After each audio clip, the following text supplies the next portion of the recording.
হামের প্রাদুর্ভাব দেশ জুড়ে উদ্বেগজনক আকার ধারণ করেছে। মাত্র 18 দিনে 3709 শিশু হাসপাতালে ভর্তি এবং মৃত্যু হয়েছে অন্তত 13 জনের। আমি এখন দাঁড়িয়ে আছি ঢাকা জেলা ধামরাই উপজেলা স্বাস্থ্য কমপ্লেক্সের সামনে। এখানকার বর্তমান পরিস্থিতি জানার চেষ্টা করব। এই মুহূর্তে এখানে হামে আক্রান্ত কোনো রোগী ভর্তি আছে কিনা, কিংবা সাম্প্রতিক সময়ে ধামরাই এলাকা হামের প্রাদুর্ভাব দেখা দিয়েছে কিনা।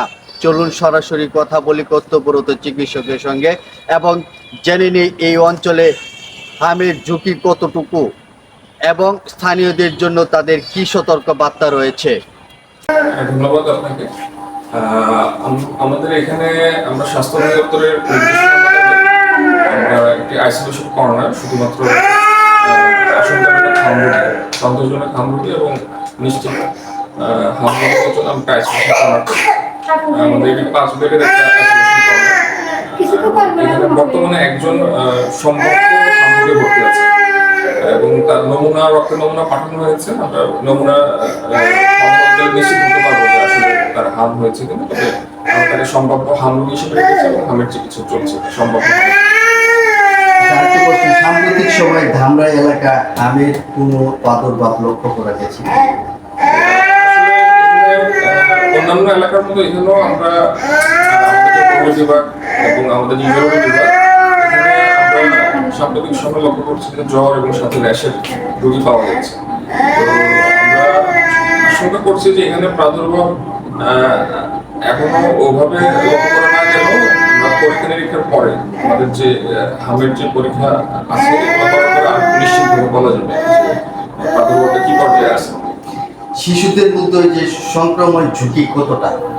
অনেকটা, কারণ এখানে এটা মূলত শিশুদেরই বেশি হচ্ছে এবং যেহেতু এটা খুবই ছোঁয়াচে একজন শিশু থেকে আরেকজন শিশুর এবং বড়দেরও সংক্রমণের হার খুব বেশি এবং খুবই যেহেতু সংক্রমণের সম্ভাবনা বিভিন্নভাবে সংক্রমিত হতে পারে, সেই জন্য এটার সংক্রমণের হার খুবই বেশি লক্ষ্য করা যাচ্ছে।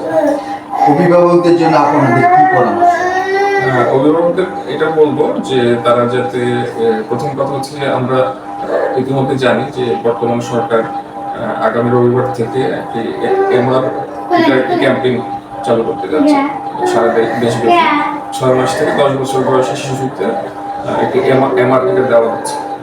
তো এই অবশ্যই এই টিকাটি গ্রহণ করতে হবে। যদি কোনো কন্ট্রাইন্ডিকেশন বা কোনো সমস্যা না থাকে অবশ্যই চিকিৎসকের পরামর্শ অনুযায়ী টিকাটি গ্রহণ করা এটা সবচেয়ে বেশি গুরুত্বপূর্ণ।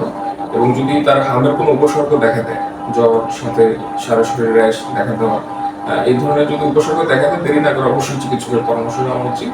এবং অন্যান্য শিশুদের থেকে এমনকি বড়দের থেকেও যাদের এরকম হামের উপসর্গ দেখা যাচ্ছে তাদের থেকে আলাদা থাকা বা আইসোলেশনে থাকা, যেহেতু এটি খুবই সংক্রমিত।